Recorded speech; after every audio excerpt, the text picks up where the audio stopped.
We are lying, tell you the truth. Sometimes we laugh and easily lie. Alright, it's faker. Shout it out, what you want for the world. Money, honor, beauty, everything you want. Play with a mask to hide the truth. People treat each other right. Okay, everyone. Welcome to Quokka Film Theory. My name is Nighttime Quokka, and today I'm joined by Daytime Quokka. And today we are going to be discussing Sheep Without a Shepherd, which is kind of a poor translation of the Chinese film from was this 2019? Is that right, Daytime Quokka? Yes. Okay. Yeah, so Sheep Without a Shepherd is a 2019 Chinese thriller film directed by Malaysian Chinese director Sam Quah. It's a remake of the 2013 Indian Malayalam language film Trishyam.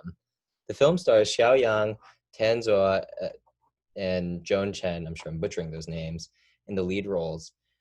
Sheep Without a Shepherd was released in China on December 13th, 2019, in conventional and IMAX formats, and it's currently the 10th highest grossing film in China in 2019. And interestingly, the film's actually the fourth adaptation of an Indian film. And the most popular one was like the third adaptation. Okay. Thank you, Daytime Quokka. So, we're discussing Sheep Without a Shepherd. Daytime Quokka, why don't you give us some context on the film?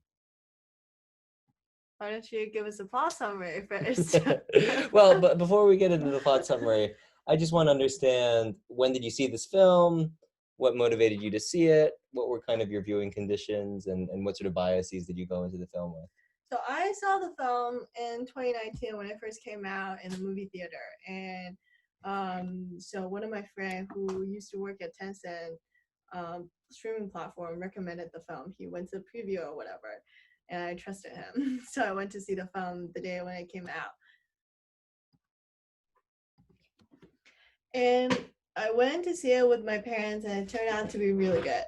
Really good. Interesting. Like better than what you expect as an adaptation. Okay. Yep. That's all you want to say about it? Yep. All right.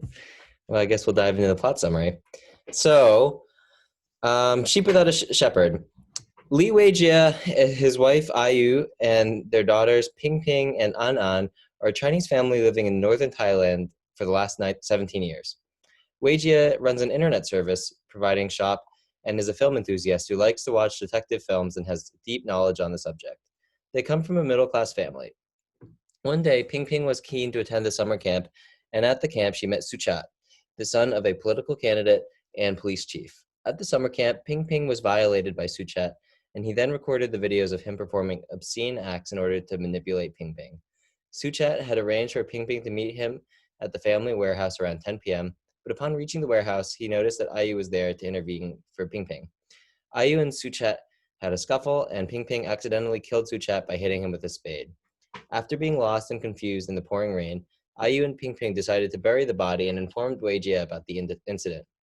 Weijie was planning to shield his family from a police conviction, and in turn, he had to create an alibi for his whole family and train them to intensely fabricate a perfect story coupled with convincing alibi. The story involved them going to watch a boxing match at Hua Lamphong in Thailand on the 2nd and the 3rd, of which Weijie carefully orchestrated the time frame, as well as training his family members to remember some key details. So first of all, a couple of interesting facts about the cast. The main character, Xiaoyang, first came out. Xiaoyang is the guy. Li Weijie. Yeah. Okay. He debuted as a band member. They had a band called Old Boy.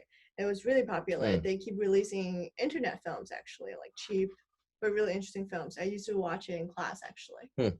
And the police chief Chen Chong is also a very famous, currently a Chinese American actress, and the daughter, what's her name?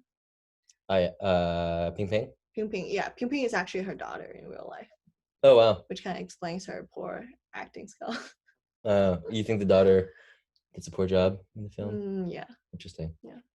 Elaborate, please, Daytime Quokka. Compared to the other actors, Elaborate. just a little bit awkward when you see her. Isn't she supposed to be awkward? But she's a real person. She doesn't feel like a real person. She feels like Hmm. someone reading a script. All right. Well, I'm sure we'll get into the characters more later. Mm-hmm. But okay. So, tell me so this is now your second time seeing the film. Yeah. What did you notice anything the second time watching it that you wanted to elaborate on from your first time? Yes, and I actually noticed more from reading all the film reviews. Daytime Quokka, we don't talk about that. Quokka film theory. No, we have to talk about it. We have to admit we actually study after the film. No, no. Daytime Quokka studies. I want to assure the audience that I just jumped straight into you're getting my raw, unfiltered opinions. Nighttime Quokka is a lawful quokka. No. I want to assure the audience that we're giving them all the information we got. At least I am giving you all the information I gathered instead of just giving you a raw, unfiltered, and elegant experience. Well, we'll see which the audience ends up preferring. Okay, so what's your experience after watching it for the first time? So, yeah, okay, my initial impressions. I really... He was actually not very into the film initially. He keeps playing his phone. No, that's I don't know where Daytime Quokka is getting this from. So when I was watching the film initially, I had sort of a Steven Soderbergh kind of heist vibe to it, actually. I know the director, or at least the protagonist, Wei Jia, is kind of inspired by murder films, but in fact, it sort of felt like Daytime Quokka said that. Okay. It felt like, there was constantly plot twists centered around kind of an elaborate. It almost felt like a heist movie more than a murder film to me. Actually, I don't know why that's the case. I think it probably has something to do with the use of non-diegetic sound. They definitely use kind of like a trailer, and also in terms of the cinematography, I think the director actually chooses to add when he's doing flashbacks, he adds sort of like a filter to the lens, or maybe he does it in post. I'm not sure what he does. But it gives it kind of like it makes the flashback seem like sort of more very Soderbergh-esque, like as if you were watching like an Ocean's film. And I, as I've always loved those types of like heist films. I was really excited about that. And the plot really, like I think is sort of like canonical of the genre. These films like really build on each other. As more information is revealed, you start salivating for more, and I feel like the film sort of picks up a lot of momentum as you're going to ultimately the climax, which we could talk about later on, like how we felt about the ending. There are some kind of restrictions about releasing a film in China as to how a film actually has to end. But I consider the climax of the film and the appropriate end to it actually as being the digging up of the grave. Especially upon like learning some details. So in the end, what I learned is that actually when remember the moment when the girl gives him like her exam, it's just like 100. Yeah. But it's actually 70. That is corrected to 100 if you look at it closely.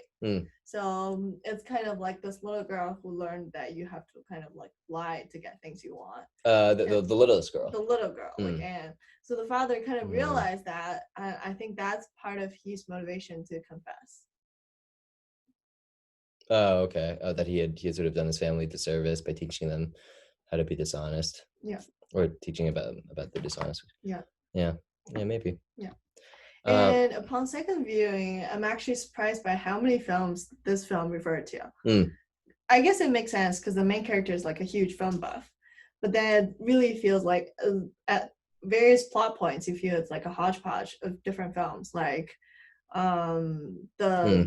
the part when they're pretend to interrogate themselves to prepare for the police really feels like Bad Genius. And they're actually watching Bad Genius in Thailand, which makes sense. Yeah, right. It's really because we just watched Bad Genius. Yeah, that's sort of a fun. Yeah. So this film did incredibly well commercially in China. You know, it is the 10th highest grossing film. Yeah. Now, what do you think about this film? Because the film does feel very Chinese, like there is, or at least Asian. Like it is very reminiscent of Bad Genius to me, and in general, I don't quite have the genre super well defined, but the sort of like popcorn thriller, but also like social dynamic, like kind of intimate social dynamic setting, does feel very sort of classically Asian. Yeah, I think it feels very Thai compared to Bad Genius, but it also feels very Korean. It's kind of like a thriller film that address social issues. Yeah. So what are some of the social issues? This is really why I wanted to discuss the film, actually. Now, there's a brutal depiction of police violence. I mean, it's like it's pretty difficult to watch. And it's super. Which is why I think the film is set in Thailand. Oh, instead of sure. And I think it's not even specified as Thailand. It's like it's supposed to be like anonymous country. You obviously know it's Thailand though. Yeah. But yeah, I mean, I found it fascinating as sort of a Western viewer, watching particularly the scene where Suja's mother, the police chief, just sort of loses it and says like, do whatever you need to get their information from them, and they start beating them. I don't watch a lot of Eastern film or television. Like, to what extent is like how violent of a scene was that? Relative? It's not that violent. Really? No. Really interesting. Because I couldn't really imagine seeing anything like that in Western film. Really? No. Yeah, it's brutal. Tarantino. Oh yeah, I mean Tarantino is violent, but like, Tarantino's violence also has beauty in it. no, not a beauty, but a detachment from reality. Yeah. There's a sense that we know, like, obviously these are like film characters. This is a like a verite film, right? Like sort of. No, I wouldn't say this is verite because this film itself is heavily filtered and it's not grounded in a real country. And but these are obviously not cartoonish police officers, right? These are. No, but that scene in particular, it's not that violent. You should watch Old Boy. I'm sure. Yeah, I'm sure there are strictly more violent scenes, but. But police hitting people is really rare in Chinese cinema. Yeah. And there's just in general like a sense that like the police are kind of like wrongful, like really pursuing a case that they shouldn't be pursuing. Yeah. Right. Yeah. And you sort of like sense discrimination towards the plot summary describes them as middle class. Like we would really describe them as middle lower class. Yeah. Maybe even lower class. And so there's like a real kind of like class conflict here, and an issue with sort of like government superstructure, particularly the politicians and the police, and sort of like playing them off against each other. Yeah, and I think those are very relevant themes for Chinese audience, which is why it was so popular at the time when they're doing nighttime quokka. Inappropriate conduct. Okay. And actually, in recent years, the most popular Chinese films tend to be like depicting social issues, realistic films. Yeah, I feel like I wish this film could gain a Western audience, because I think it's so relevant to a lot of the issues that we're facing today. And I wonder think a lot of why people could get why behind it. don't like American distribution companies acquire the rights to this The film? Chinese films. Well, in general, you don't actually see the adoption of that much. What East, like I say this as Parasite has just won the Oscar this Yeah. last year, But but it's like a breakthrough for Asian film. yeah. I mean, you look at like how is other international film represented in the American markets? Not that much. Not that much, really. Yeah. American consumers really kind of just consume No, their. it's just the English language film is dominating the world because people don't like reading Subtitles. Yeah. Sure, yeah. Interestingly, I mean, this is a film, even though it's a Chinese film, it heavily features subtitles, right? There's heavy Yeah. usage of Thai. Yeah. So,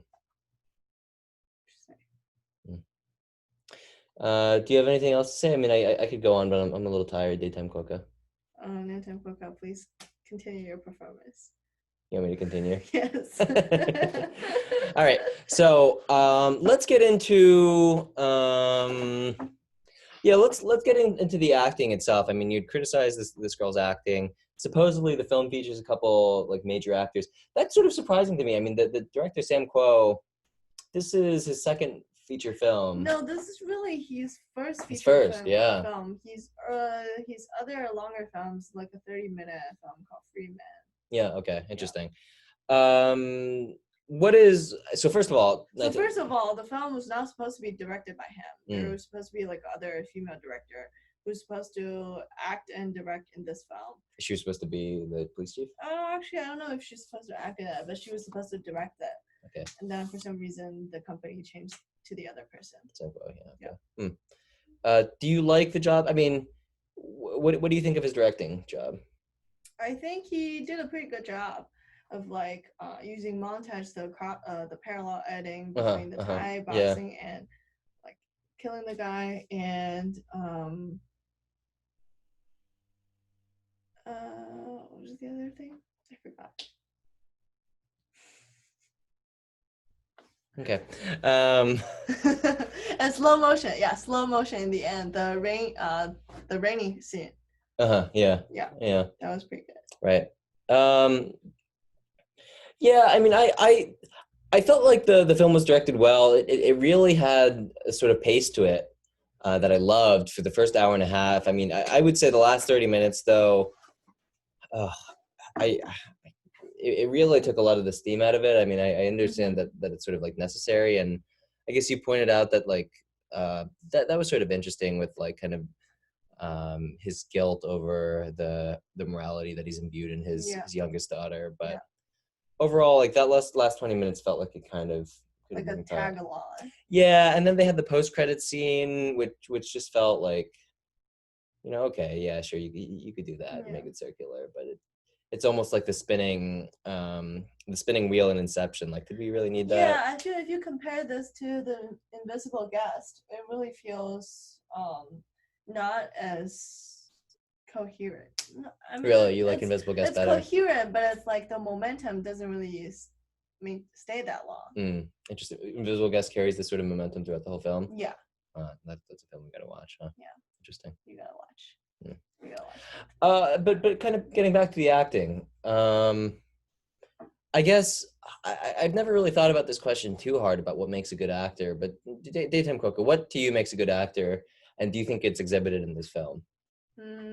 I think Chen Chong is a really good actor. Chen Chong, the police chief. Oh, the police chief. Okay, interesting. Yeah. And Xiao Yang's pretty good. The Li Weijie. Okay. Yeah. Yeah. And but what? So first of all, answer the question, Daytime Quokka. What makes a good actor to you?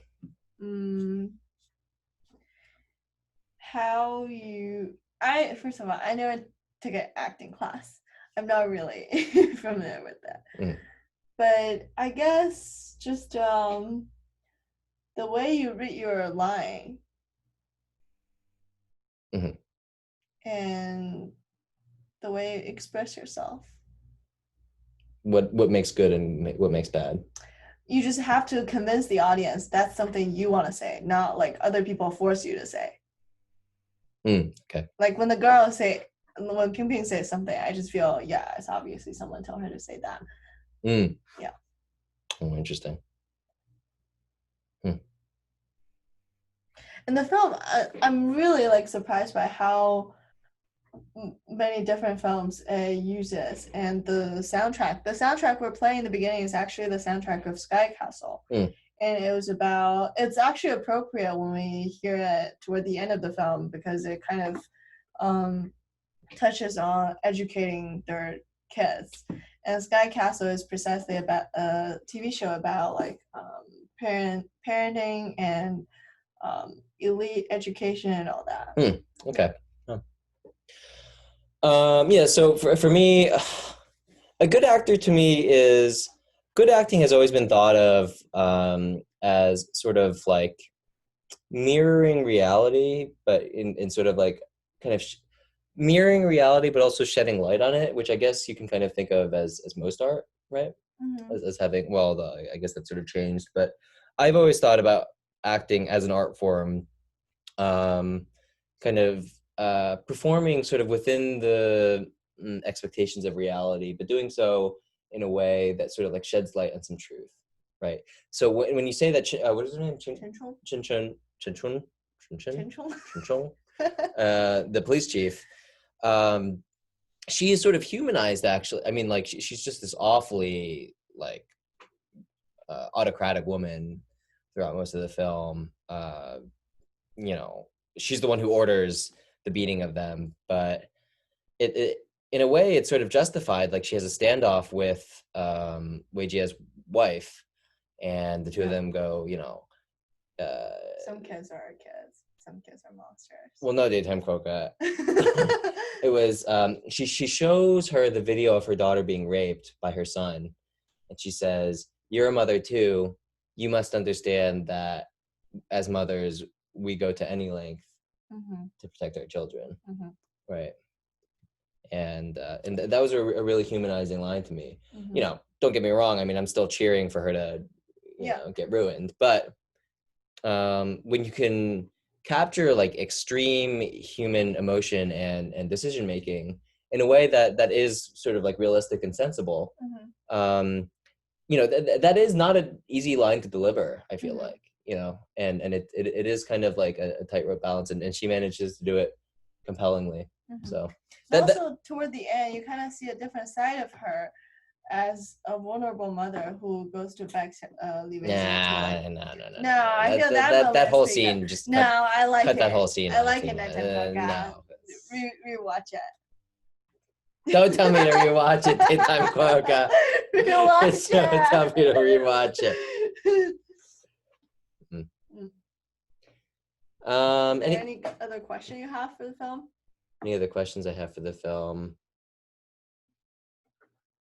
Yeah, but I'm kind of tired. Me too. Should we just go to sleep? All right, good night. All right. Overall, would you recommend the film, Daytime Quokka? Yes, I would. Okay. Why? Because although the plot contains a lot of like moments that you feel they belong to other films, it's still a very well-written plot, and it's very exciting and meaningful. Okay. Yeah, I would recommend the plot, or I would recommend the film. I think it's very socially relevant right now, but it's also just a great popcorn flick too. Get your popcorn ready. So. Yeah.